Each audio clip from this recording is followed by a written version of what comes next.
अगर मैं आपसे कहूं कि आपके घर में एक ऐसी मशीन लगी है जो देखने में तो बिल्कुल साधारण लगती है, लेकिन उसके अंदर हर सेकंड एक वैज्ञानिक चमत्कार हो रहा होता है, तो शायद आप यकीन नहीं करेंगे। बाहर तापमान 45 डिग्री सेल्सियस है, सड़कें तप रही हैं, हवा भी आग जैसी लग रही है, लेकिन उसी समय आपके कमरे में बैठा इंसान ठंडी हवा का मजा ले रहा होता है। सबसे हैरानी की बात यह है कि जितना आपका कमरा ठंडा होता जाता है, उतना ही एसी का बाहरी हिस्सा गर्म होता जाता है। आखिर एक ही मशीन एक तरफ बर्फ जैसी ठंडक और दूसरी तरफ आग जैसी गर्मी कैसे पैदा कर सकती है? क्या एसी सच में ठंड बनाता है, या फिर इसके पीछे छिपा है विज्ञान का ऐसा रहस्य जिसे ज्यादातर लोग आज तक नहीं समझ पाए? आज हम एसी के अंदर की उस अद्भुत दुनिया में उतरेंगे, जहां प्रेशर, तापमान और एक खास गैस मिलकर आपकी गर्मी को चुपचाप घर से बाहर निकाल देती है। दोस्तों, आज दुनिया में करोड़ों लोग एसी का इस्तेमाल करते हैं, लेकिन बहुत कम लोग जानते हैं कि एसी वास्तव में काम कैसे करता है।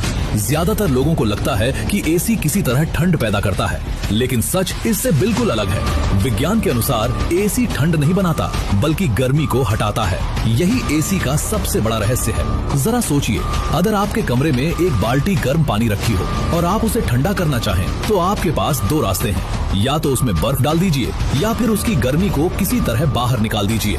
एसी दूसरा तरीका अपनाता है। वो आपके कमरे की गर्मी को पकड़ता है और उसे बाहर फेंक देता है। इसलिए एसी को कूलिंग मशीन से ज्यादा हीट ट्रांसफर मशीन कहना सही होगा। लेकिन ये काम होता कैसे है? इसके लिए एसी के अंदर एक खास पदार्थ होता है जिसे रेफ्रिजरेंट कहते हैं। यही एसी की असली जान है। ये कभी गैस बनता है, कभी लिक्विड, और इसी दौरान गर्मी को एक जगह से दूसरी जगह पहुंचाता रहता है। अब कहानी शुरू होती है एसी के दिल से, जिसे कंप्रेसर कहते हैं। ये आमतौर पर बाहर लगे यूनिट में होता है। इसका काम रेफ्रिजरेंट गैस को दबाना होता है, और विज्ञान का एक नियम कहता है कि जब किसी गैस को दबाया जाता है तो उसका तापमान बढ़ जाता है। इसलिए कंप्रेसर से निकलने वाली गैस बेहद गर्म हो जाती है। अब ये गर्म गैस कंडेंसर कॉइल में पहुंचती है। यहाँ लगा फैन लगातार हवा फेंकता है और गैस अपनी गर्मी बाहर छोड़ने लगती है। यही कारण है कि एसी का आउटडोर यूनिट इतना गर्म महसूस होता है। असल में वो आपके कमरे की गर्मी बाहर निकाल रहा होता है। अब यहाँ एक मजेदार सवाल, अगर किसी दिन आप एसी के आउटडोर यूनिट को कमरे के अंदर रख दें तो क्या होगा? बहुत से लोग सोचेंगे कि कमरा और ज्यादा ठंडा हो जाएगा, लेकिन सच्चाई इसके उलट है। कमरा पहले से ज्यादा गर्म हो जाएगा, क्योंकि एसी जितनी गर्मी निकालता है उससे ज्यादा गर्मी बिजली की वजह से पैदा करता है। इसलिए आउटडोर यूनिट का बाहर होना जरूरी है।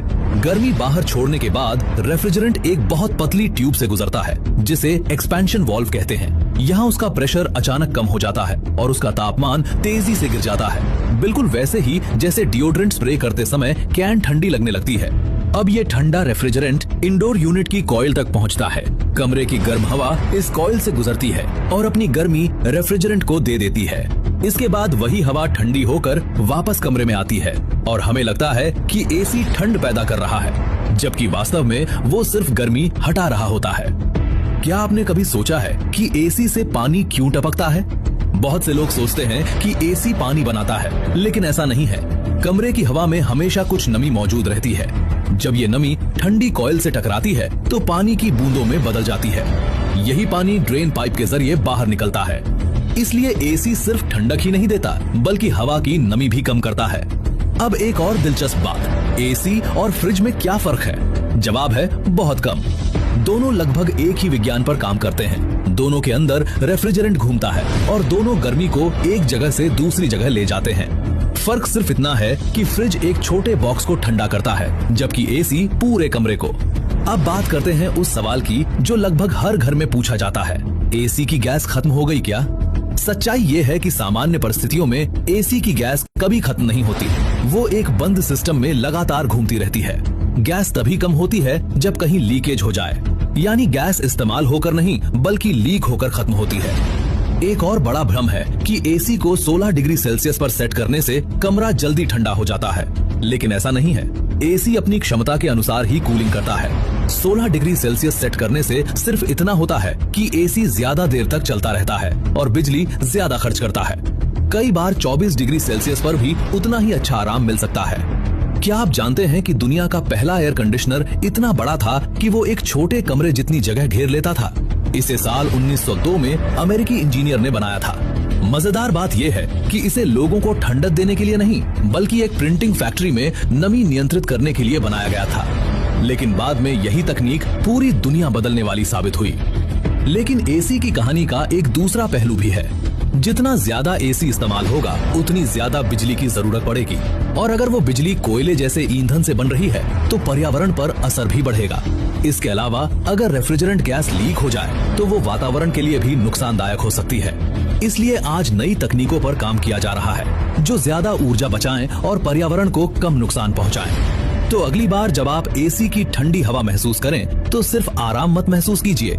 याद रखिए कि आपके सामने लगी ये मशीन हर सेकंड विज्ञान का एक अद्भुत खेल खेल रही है। ये ठंड नहीं बना रही, बल्कि आपकी गर्मी को पकड़कर बाहर फेंक रही है। Compressor, condenser, expansion valve, refrigerant और थर्मोडायनेमिक्स मिलकर ऐसा कमाल कर रहे हैं जिसकी वजह से झुलसाती गर्मी में भी आपका कमरा ठंडा और आरामदायक बना रहता है। और शायद यही एसी का सबसे बड़ा रहस्य है। ये ठंड पैदा नहीं करता, ये आपकी गर्मी चुरा लेता है। अगर आपको ये जानकारी पसंद आई हो तो वीडियो को लाइक जरूर करें, चैनल को सब्सक्राइब करें और कमेंट में बताइए कि आप ये वीडियो किस शहर से देख रहे हैं। अगली बार हम किसी और रोजमर्रा की चीज के पीछे छिपी अद्भुत साइंस की कहानी लेकर आएंगे।